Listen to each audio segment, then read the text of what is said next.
Welcome to my YouTube channel OMEG teaching. আপনারা ইতিমধ্যে জেনে গেছেন আমার থাম্বনেল দেখে আজকে আলোচনার বিষয়। আমি আজকে আলোচনা করতে চলেছি ভিভিটি প্রোনাউন যুক্ত বাক্যকে কীভাবে সিম্পল এবং কম্পাউন্ড করতে হয়।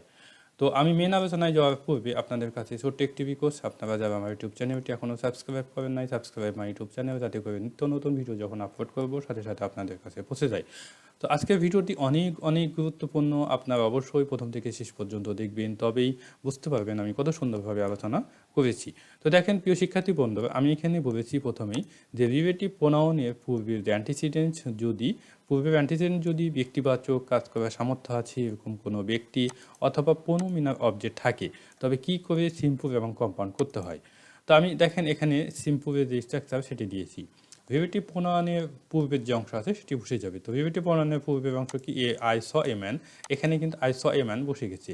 তারপর হচ্ছে রিলেটিভ প্রোনাউন উঠে যাবে, তো উঠে দিয়েছি, দেখেন এখানে কিন্তু উঠে দিয়েছি। তারপর হচ্ছে রিলেটিভ প্রোনাউনের পরে যে মেন ভার্ব থাকবে সেই মেন ভার্বের আইএনজি ফর্ম যুক্ত করতে হবে। তো দেখেন এখানে ভিওনের সাথে যেহেতু আইএনজি ফর্ম যুক্ত করতে হবে, তো এখানে যেহেতু আইএনজি ফর্ম আসে এবং এটা হচ্ছে যে পাস্ট কন্টিনিউয়াস টেন্স, আর কন্টিনিউয়াস টেন্সে তো আইএনজি ফর্ম এমনিতেই থাকে, এই জন্য আলাদাভাবে করতে হয় না। তো এখানে রানিং আছে, রানিং আমি কিন্তু বসিয়ে দিয়েছি। ওকে, তো অর্থ কী হলো দেখেন এখানে আই স এ ম্যান, আমি একজন ব্যক্তিকে দেখেছিলাম, হু ওয়াজ রানিং, সে দৌড়াচ্ছিল। তো সিম্পল অর্থ দেখেন I saw a man running, আমি একজন ব্যক্তিকে দৌড়াতে দেখেছিলাম। তো কম্পাউন্ড যখন করতে যাব খুবই সোজা, দেখেন রিলেটিভ প্রোনাউনের পূর্বে যে অংশ থাকবে সেটি বসে যাবে। তাই স ম্যান এটা আমি দিয়ে দিয়েছি, তারপর রিলেটিভ প্রোনাউন উঠিয়ে দিয়েছি, তারপর হচ্ছে রিলেটিভ প্রোনাউন উঠিয়ে দিয়ে অ্যান্ড বসানো হয়েছে। তারপর এখানে আমি একটা কথা রেখেছি যে অ্যান্টিসিডেন্টের সাবজেক্টিভ ফর্ম। তো এখানে অ্যান্টিসিডেন্ট হচ্ছে এ ম্যান, অর্থাৎ অ্যান্টিসিডেন্ট সম্পর্কে একটা আইডিয়া আপনাদের দিয়ে দিই। দেখেন রিলেটিভ প্রোনাউনের পূর্বে যে ওয়ার্ডটা থাকে এবং সেই ওয়ার্ডের সাথে রিলেটিভ প্রোনাউন যদি সম্পর্ক স্থাপন করে তবে সেটি হয়ে যাবে অ্যান্টিসিডেন্ট। ওকে, তো দেখেন আমি এখানে কি করেছি, আই স এ ম্যান বসিয়েছি, তারপর হচ্ছে অ্যান্ড বসিয়ে দিয়েছি, তারপর হচ্ছে অ্যান্টিসিডেন্ট হি বসিয়েছি, তাই না? তো অ্যান্টিসিডেন্ট কি এ ম্যান হচ্ছে অ্যান্টিসিডেন্ট এবং এটি হচ্ছে নাউন, এই নাউনের প্রোনাউন হচ্ছে হি, আমি হি বসিয়েছি। তারপর পরে যে অংশ আছে অর্থাৎ রিলেটিভ প্রোনাউনের হচ্ছে পরে অংশ আছে সেটি আমি বসিয়ে দিলাম। তো অর্থ কী হবে, আই স এ ম্যান, আমি একজন ব্যক্তিকে দেখেছিলাম, অ্যান্ড হি ওয়াজ রানিং, এবং সে দৌড়াচ্ছিল। তো আশা করছি বুঝতে পেরেছেন। আমি নেক্সট আবার এক্সাম্পল দিয়েছি, দি বয় হু প্লেস ওয়েল, যে বাবাকটি ভালো খেবে, ইজ মাই ব্রাদার, সে আমার ভাই। তো এখানে দেখেন রিলেটিভ প্রোনাউনের পরে আছে এখানে কি প্রেজেন্ট ফর্ম আছে, অর্থাৎ প্রেজেন্ট ইনডিফিনিট টেন্সের প্রেজেন্ট ফর্ম। তো প্রেজেন্ট ইনডিফিনিট টেন্সের যে প্রেজেন্ট ফর্ম আছে সেই প্রেজেন্ট ফর্মের সাথে আইএনজি যুক্ত করতে হবে। আরেকটি বিষয় আমি বলি প্রিয় শিক্ষার্থী বন্ধুরা, দেখেন যেই সাবজেক্টটা কাজ করতে পারে, এখানে দেখেন দি বয় কিন্তু কাজ করছে এবং এটির কিন্তু কাজ করার সামর্থ্য আছে, এবং এই প্লে হচ্ছে এই ডি বয়কে মডিফাই করছে, এই জন্যই কিন্তু এখানে আইএনজি ফর্ম হয়েছে।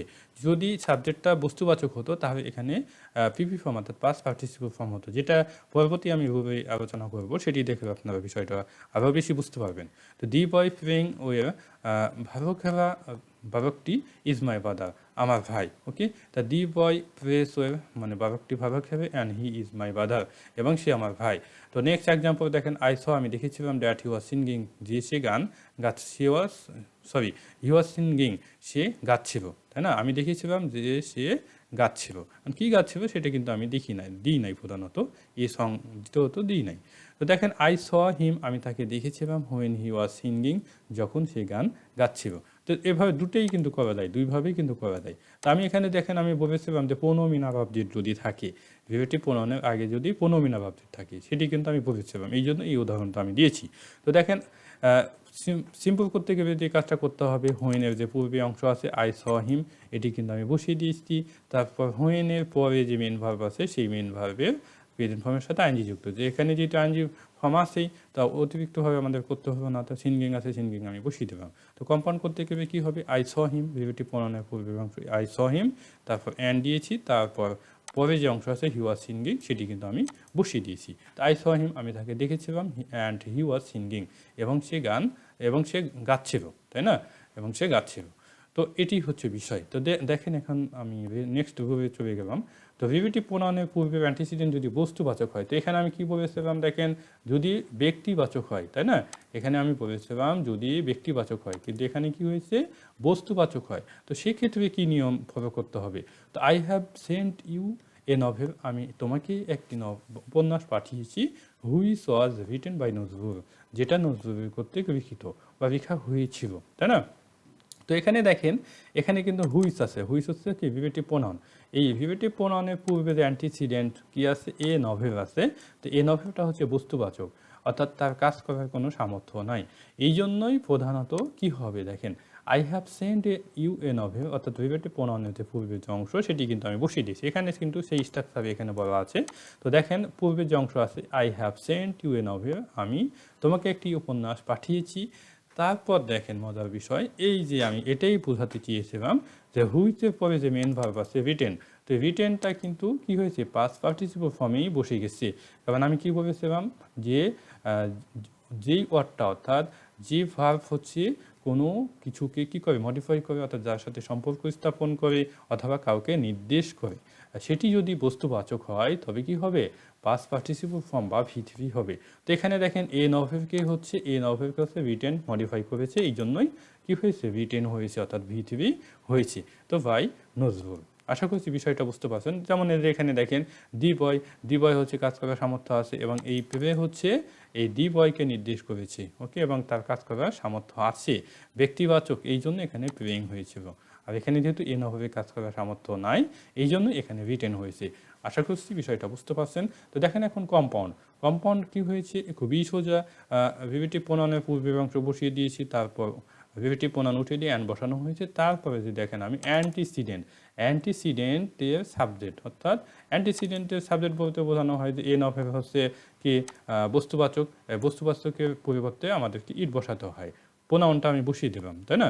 তো ইট আমি এখানে বসিয়েছি। তারপর হচ্ছে দেখেন ভিভেটিভ প্রোনাউনের পরে যে অংশ আছে, ওয়াজ রিটেন বাই নজরুল, আমি এটি কিন্তু বসিয়ে দিয়েছি, ওকে। তো অর্থ কী হলো দেখেন, I have sent you a novel, আমি তোমাকে একটা উপন্যাস পাঠিয়েছি, and it was written by Nazrul, এবং এটা নজরুল কর্তৃক লেখা হয়েছিল। দেখেন এখানে একটা বিষয়, হ্যাঁ এটি হচ্ছে প্যাসিভ ভয়েসে কিন্তু আছে, তাই না? এটা কিন্তু প্যাসিভ ভয়েসে করা হয়েছে, অর্থাৎ সাবজেক্ট কাজ যখন করতে না পারে তখন সেটি প্যাসিভ ভয়েসে হয়, ওকে। আমি ভয়েস আলোচনা করেছি, আপনারা আমার প্লেলিস্ট থেকে দেখে নেবেন। তো দেখেন exercise, the book that was publish, যে বইটি প্রকাশিত করা হয়েছিল লাস্ট ইয়ার, গত বছর, গট এ গুড মার্কেট, একটা ভালো মার্কেট পেয়েছিল। তো সিম্পল করতে গেলে দেখেন দি বুক, তা দি বুকের কী কাজ করার সামর্থ্য নাই, এই জন্য কী হয়েছে, পাবলিশড হয়েছে, তাই না? তো পাবলিশড বসিয়ে দিলাম, দি বুক পাবলিশড লাস্ট ইয়ার, গত বছর প্রকাশিত বইটি গট এ গুড মার্কেট, একটা ভালো মার্কেট পেয়েছিল, তাই না? গত বছর প্রকাশিত বইটি একটি ভালো মার্কেট পেয়েছিল। সম্পূর্ণ অর্থ এইভাবে হবে। আমি একটা একটা করে অর্থ বুঝে দেওয়ার চেষ্টা করছি, এটা আপনাদের জন্য সুবিধা হবে। তো কম্পাউন্ড দেখেন, দি বুক ওয়াজ, খুবই সোজা, দেখেন দি বুক ওয়াজ পাবলিশড লাস্ট ইয়ার, বইটি গত বছর প্রকাশিত হয়েছিল, and it got a good market, এবং একটা ভালো মার্কেট পেয়েছিল। তো এখন আমি রোল নাম্বার 14-এ চলে গেলাম। ও প্রিয় শিক্ষার্থী বন্ধুরা, আমি একটি বিষয় বলি যে দেখেন আমি কিন্তু কমপ্লেক্স থেকে সিম্পল এবং কম্পাউন্ড করেছি। তো এখন আপনারা যদি মনে করেন যে সিম্পল থেকে কমপ্লেক্স করবেন, তো দেখেন খুবই সোজা, I have sent you a novel, এটি বসিয়ে দিলাম, তাই না? এখন অ্যান্টিসিডেন্ট কি, এ নভেল, এই নভেল অনুযায়ী কি হুইস হবে, তো হুইস আমি বসিয়ে দেবো। তারপর যেহেতু এ পাশে কি আছে, অর্থাৎ এখানে প্রেজেন্ট পারফেক্টই আছে, তাই না? এবং এই অর্থটা মিল করে প্রধানত আপনাদেরকে সাহায্য করে ভাব নিয়ে আসতে হবে, এবং সেটা প্যাসিভ ভয়েসে করতে হবে। কারণ I have sent you a novel, আমি একটা উপন্যাস তোমাকে পাঠিয়েছি, তাই না? তো আমি তোমাকে একটা উপন্যাস পাঠিয়েছি, তাহলে নজরুল তো এখন বেঁচে নাই, তাই না? নজরুল বেঁচে নাই, যেহেতু সে উপন্যাসটা আগে লিখেছিল, এই জন্য পরেরটা কী হবে, পাস ইনডিফিনিট টেন্সে হবে, ওকে। এবং পাস ইনডিফিনিট টেন্সে প্যাসিভ ভয়েসে হবে। তো প্যাসিভ ভয়েসে আমি দিয়ে দেবো, অর্থাৎ সিম্পল থেকে কমপ্লেক্স, কম্পাউন্ড থেকে কমপ্লেক্স, এটা তো আরও সোজা, তাই না? শুধু অ্যান্টিসিডেন্টটা বসিয়ে দিতে হবে, তাহলেই কিন্তু হবে। আর এই যে ইট, যে অ্যান্ডের পরে যে ইট আছে, এটি উঠিয়ে দিতে হবে, ওকে। আশা করছি বুঝতে পেরেছেন। দেখেন রোল নাম্বার 14। তো এখানে বলা হয়েছে, আমি এখানে যেটি বলেছি দেখেন, যে সাবজেক্ট থাকবে, ভার্ব থাকবে, তারপর কি আর্টিকেল থাকবে, নাউন থাকবে। নাউন কি, এ ম্যান, তারপর relative pronoun, verb for the be verb, তারপর হচ্ছে অ্যাডিটিভ। তো দেখেন এটিকে যখন সিম্পল করতে যাব, তখন যে কাজটা করতে হবে সেটি হচ্ছে প্রথমেই সাবজেক্ট কি আই আছে, আই বসিয়ে দিলাম, তারপর ভার্ব আছে তো বসিয়ে দিলাম, তারপর আর্টিকেল আছে এ বসিয়ে দিলাম, তারপর আমি অ্যাডিটিভের কথা বলেছি, অ্যাডিটিভ হবে। তো অ্যাডিটিভ কি, রেম হচ্ছে অ্যাডিটিভ। তো এই রেমটা বসাই দিছি, বসাই দেওয়ার পর পরে যে নাউন আছে, অর্থাৎ নাউন দেখেন এখানে কিন্তু ম্যান, এই ম্যানটা এখানে বসিয়েছি। তো অর্থ কী হবে দেখেন, কমপ্লেক্স সেন্টেন্স আগে অর্থটা বলে দিই। আই স এ ম্যান, আমি একজন ব্যক্তিকে দেখেছিলাম, হু আজ র্যাম, যে খোলা ছিল বা পঙ্গু ছিল। তো সিম্পল অর্থ হবে I saw A RAM man, আমি একজন খোলা ব্যক্তিকে দেখেছিলাম। তো সিম্পল থেকে কমপ্লেক্স যখন করতে যাবেন সেম অবস্থা কিন্তু হবে, ঠিক আছে। তো আই স দিতে হবে, তারপর হচ্ছে আর্টিকেল দিতে হবে, তারপর নাউন হচ্ছে কি আছে, ম্যান আছে, ম্যান বসিয়ে দিতে হবে এবং এই ম্যান অনুযায়ী রিলেটিভ প্রোনাউন হু দিতে হবে।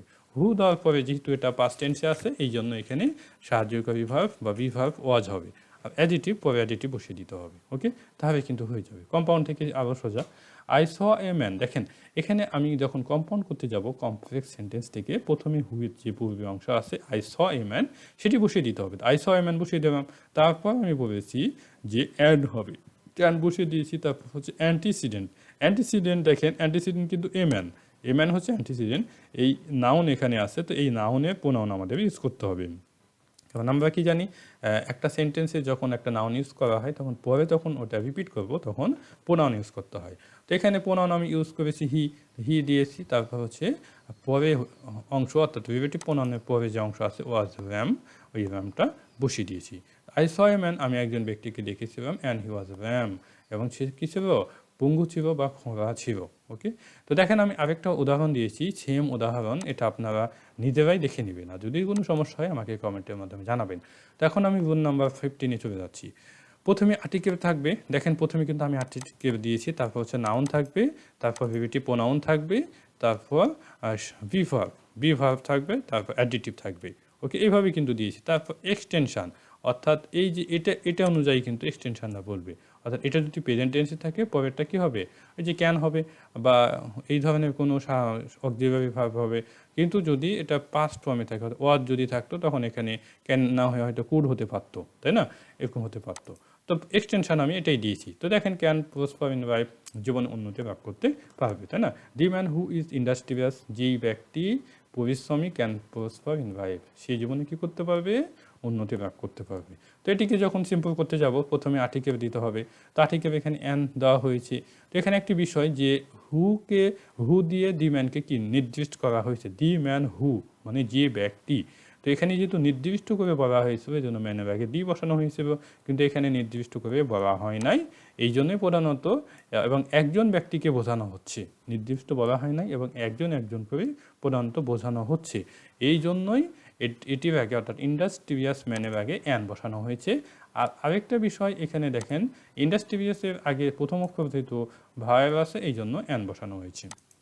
তো অর্থ দেখেন, অর্থ প্রধানত একটু বলে দিই যে অ্যান ইন্ডাস্ট্রিয়াস ম্যান, একজন পরিশ্রমী ব্যক্তি, ক্যান প্রসপার ইন লাইফ। তো দেখেন এখানে আমি বলেছি যে প্রথমে আর্টিকেল হবে, অ্যাডিটিভ হবে, নাউন হবে। তো নাউন এখানে কিন্তু ম্যান আছে, নাউন, তো নাউন ম্যান আমি বসিয়ে দিলাম।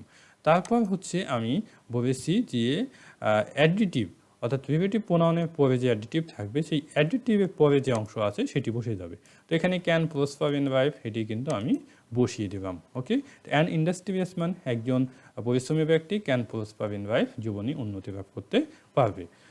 তো দেখেন কম্পাউন্ড খুবই সোজা। দেখেন the man is industrious, article বসানো হয়েছে, তারপর ম্যান বসানো হয়েছে, তারপর হচ্ছে বি ভার্ব বসানো হয়েছে, তারপর অ্যাডিটিভ, আর মাঝখানে অ্যান যুক্ত করে দেওয়া হয়েছে। আর পরে যে অংশ ইন্ডাস্ট্রিয়াসের পরে যে অংশ সেটি আমি বসিয়ে দিলাম। তো অর্থ কী হলো, দি ম্যান ইজ ইন্ডাস্ট্রিয়াস, লোকটি পরিশ্রমী, and can prosper in life, এবং জীবনে উন্নতি লাভ করতে পারবে। ওকে, তো দেখেন এখানে আমি একটি বিষয় আরেকটি এক্সারসাইজ দিয়েছি, এটা বুঝিয়ে দেবো কারণ এখানে একটু ডিফারেন্ট আছে। The students who R meritorious, মানে যেই ছাত্রগুলো বুদ্ধিমান, ক্যান সাইন ইন লাইফ, জীবনে উন্নতি লাভ করতে পারবে। তো এখানে আমি সিম্পল করতে যাই, দেখেন কি দিয়েছি, আর্টিকেল দিয়েছি, তারপর হচ্ছে মেরিটোরিয়াস, অ্যাডিটিভ ইউজ করছি। তো অ্যাডিটিভ মেরিটোরিয়াস দিয়েছি, তারপর হচ্ছে স্টুডেন্টস। তো এখন একটা বিষয় আপনাদের মনে প্রশ্ন অবশ্যই জাগবে যে ওখানে অ্যান বসালাম কিন্তু এখানে দি কেন বসালাম। তো প্রিয় শিক্ষার্থী বন্ধুরা, এখানে দেখেন যে এখানে অ্যান এই জন্যই বসিয়েছি, এখানে একজনকে বোঝানো হয়েছে, এখানে কি একজন পরিশ্রমী ব্যক্তি একজনকে বোঝানো হয়েছে, কিন্তু এখানে দি স্টুডেন্টস। এখন স্টুডেন্টসের আগে তো আমরা এ অথবা অ্যান বসাতে পারি না, তাই না, কারণ এটা পুরান নাম্বার, মানে অনেকজনকে বোঝানো হয়েছে, এই জন্য এখানে প্রধানত আর্টিকেল দি বসানো হয়েছে। The meritorious students can shine in life, মানে মেধাবী ছাত্রগুলো জীবনে উন্নতি লাভ করতে পারবে। আর কম্পাউন্ড ওই সেম অবস্থা, দেখেন the students are meritorious and can shine in life, এবং জীবনে উন্নতি লাভ করতে পারবে। তো 16 রুল নাম্বার দেখেন 16 আরেকটি বিষয় দেখেন যে সিম্পল থেকে কিন্তু কমপ্লেক্স এবং কম্পাউন্ড থেকে কমপ্লেক্স আপনারা এখান থেকেই সেমভাবে করে নেবেন, মিলাই করে নেবেন। ওকে, তো 16 রুল নাম্বার দেখেন এখানে যদি সাবজেক্ট কি থাকে, প্রথমে যদি ইট থাকে এবং ভিভার্ব থাকে এবং সাবজেক্ট, প্রথমে ইট থাকবে, ভিভার্ব থাকবে এবং সাবজেক্ট থাকবে। ওকে, তারপর হচ্ছে সাবজেক্টটি ভিভিটি প্রোনাউন, অর্থাৎ সাবজেক্টটা কি আছে, ওকে ব্যক্তিবাচক আছে না বস্তুবাচক আছে, সেই অনুযায়ী কিন্তু আমাদের ভিভিটি প্রোনাউন বসাতে হবে। তো দেখেন আমি উদাহরণ দিয়ে বুঝিয়ে দিচ্ছি। তো দেখেন প্রথমে ইট দিয়েছি, তারপর ভিভার্ব দিয়েছি, তারপর হি দিয়েছি, তারপর ভিভিটিভ প্রোনাউন হু দিয়েছি, তারপর আবার ভিভার্ব ইউজ করেছি ইজ। তারপর ইট ইজ হি, এটা হচ্ছে সে, who is an intelligent man, যে একজন বুদ্ধিমান ব্যক্তি বা ব্যক্তি। তো দেখেন এখানে আমি এক্সাম্পল সিম্পলের যে এক্সাম্পল সেটি দিয়েছি। প্রথমে সাবজেক্ট কি হি আছে, তো হি আমি বসিয়ে দিলাম, তারপর ভিভার্ব আছে ইজ আমি এখানে বসিয়ে দিয়েছি, তারপর আর্টিকেল বসাতে হবে, তো আর্টিকেল এখানে অ্যান বসিয়েছি, তারপর হচ্ছে দেখেন অ্যাডিটিভ আছে অ্যাডিটিভ, ইন্টেলিজেন্ট আর পরে যে নাউন আছে ম্যান সেটি আমি বসিয়ে দিলাম। অর্থ কী হয়েছে দেখেন, he is an intelligent man, সে একজন বুদ্ধিমান ব্যক্তি। তো এটিকে যখন কম্পাউন্ড করতে যাব, অর্থাৎ কমপ্লেক্সকে যখন কম্পাউন্ড করতে যাব, দেখেন হি ইজ এ ম্যান, সে একজন ব্যক্তি, তো সাবজেক্ট কি হি, এই হিটা কী করেছি এখানে বসিয়ে দিলাম। তারপর হচ্ছে ভিভার্ব হচ্ছে ইজটা এখানে বসিয়ে দিয়েছি, তারপর আমি কি করেছি দেখেন আর্টিকেল বসাই দিলাম, তারপর নাউন ইউজ করতে হবে, এই যে নাউন ম্যান, এই ম্যানটা বসিয়ে দিলাম, তারপর হচ্ছে কম্পাউন্ড করতে গেলে কি অ্যান্ড যুক্ত করতে হবে, তো অ্যান্ড আমি যুক্ত করেছি। তারপরের অংশ দেখেন ইন্টেলিজেন্ট কিন্তু আমি বসিয়েছি। তো একটি বিষয় আপনাদের বলি, এখানে যেহেতু আমি একটি কথা বারবার আমি বলি, সেটা হচ্ছে যে কম্পাউন্ড সেন্টেন্সে যদি দুটি সাবজেক্ট একই হয় তো পরবর্তী সাবজেক্ট বসানোর প্রয়োজন হয় না, এমনকি ভার্বও যদি একই হয় পরবর্তী ভার্ব বসানোর প্রয়োজন হয় না। তো এখানে দেখেন এই যে অ্যান্ডের পরে কিন্তু হি ইজ আছে, তো অ্যান্ডের আগে কি হি ইজ আছে, তো হি ইজ যেহেতু আছে তবে পরবর্তী সাবজেক্ট এবং ভার্ব বসানোর প্রয়োজন হয়নি। তো হি ইজ এ ম্যান, সে একজন ব্যক্তি, অ্যান্ড হি ইজ ইন্টেলিজেন্ট, এবং সে বুদ্ধিমান, এরকম কিন্তু আছে, অর্থাৎ হি ইজটা উজ্জ্ব আছে। আশা করছি বিষয়টা বুঝতে পারছেন। তো এখন আপনাকে কেউ যদি বলে যে সিম্পল থেকে আপনাকে কমপ্লেক্স করতে হবে, তাহলে কী দিবেন, ইট ইজ হি দিবেন, ইট ইজ হি, তারপর হি অনুযায়ী ভিভিটিভ প্রোনাউন কী হবে, হু হবে, তো এখানে হি অনুযায়ী কী হয়েছে, হু হয়েছে। তারপর হচ্ছে আগেরটা দেখেন, আগে হচ্ছে কি আছে, এটা যেহেতু অর্থাৎ এখানে দেখেন এখানে এটি যেহেতু প্রেজেন্ট টেন্সে আছে, তাই না, তো প্রেজেন্ট টেন্সে যেহেতু আছে তবে হু এর পরেও আমাদেরকে প্রেজেন্ট টেন্স করতে হবে, তো প্রেজেন্ট টেন্স করতে হবে যেহেতু, তবে এখানে ইজ দিয়ে দিলাম, তারপর আর্টিকেল অ্যান দিয়েছি, তারপর হচ্ছে এই যে দেখেন অ্যাডিটিভ সহ যে নাউন আছে সেটি আমাদেরকে বসিয়ে দিতে হবে। আর কম্পাউন্ড থেকে কমপ্লেক্স আবার সোজা, তাই না, এখানে আবার সোজা। তো এখন দেখেন নেক্সট আরেকটা এক্সাম্পল আমি দিয়েছি, দেখেন কমপ্লেক্সে ইট ইজ হেলথ, এটা হচ্ছে স্বাস্থ্য, হুইচ ইজ ওয়েলথ মানে যেটা সম্পদ। ওকে, তো এটিকে যখন সিম্পল করতে যাব তো প্রথমে যে কাজটা করতে হবে এই যে সাবজেক্টটা বসিয়ে দিতে হবে, সাবজেক্টটা বসিয়ে দেবেন, তারপর সাহায্যকারী ভার্ব বা বিভার্ব এখানে ইজ বসিয়ে দিয়েছি, তারপর এই যে ওয়েলথ অর্থাৎ ভিভিটিভ প্রোনাউনের পরে যে অ্যাডিটিভ আছে সেটি আমরা বসিয়ে দেবো, তো ওয়েলথ আমরা বসিয়ে দেবো, তো হেলথ ইজ ওয়েলথ, স্বাস্থ্যই সম্পদ। তো কম্পাউন্ড দেখেন, কম্পাউন্ড করতে গেলে এটা আবার সোজা দেখেন, ভিভিটিভ প্রোনাউনের পূর্বে আছে কি ইট ইজ হেল্প, তো ইট ইজ হেল্প বসিয়ে দিয়েছি, মাঝখানে অ্যান্ড যুক্ত করেছি, তারপর হচ্ছে দেখেন ইট ইজ ওয়েলথ, এটা হচ্ছে সম্পদ, অর্থাৎ ইট ইজ হেল্প এটাই স্বাস্থ্য, অ্যান্ড ইট ইজ ওয়েলথ এবং এটাই হচ্ছে সম্পদ, অর্থাৎ স্বাস্থ্যই সম্পদ। তো প্রিয় শিক্ষার্থী বন্ধুরা, আজকের আলোচনা এ পর্যন্তই। আশা করছি আপনারা বুঝতে পেরেছেন এবং ভালোভাবে আমি বোঝাতে পেরেছি। তারপরে যদি আপনাদের কোনো সমস্যা থাকে আমাকে কমেন্টের মাধ্যমে জানাবেন, আর আমার ভিডিওগুলো কেমন লাগছে সেটাও জানাবেন, কারণ আমি বুঝতেছি না, কারণ ভিডিওগুলো আপনারা কীভাবে দেখতে পাচ্ছেন বা আমার এডিট করা ঠিক হচ্ছে কি না বা ঝাপসা হচ্ছে কি না, এগুলো আমাকে একটু জানাই দেবেন। আর আপনাদের কাছে আমার ছোট্ট একটি রিকোয়েস্ট, আপনারা যারা আমার ইউটিউব চ্যানেলটি এখনও সাবস্ক্রাইব করেন নাই, সাবস্ক্রাইব মাই ইউটিউব চ্যানেল, যাতে করে নিত্য নতুন ভিডিও যখন আপলোড করব সাথে সাথে আপনাদের কাছে পৌঁছে যায়। তো বেস্ট অফ লাক, ভালো থাকবেন, আল্লাহ হাফেজ।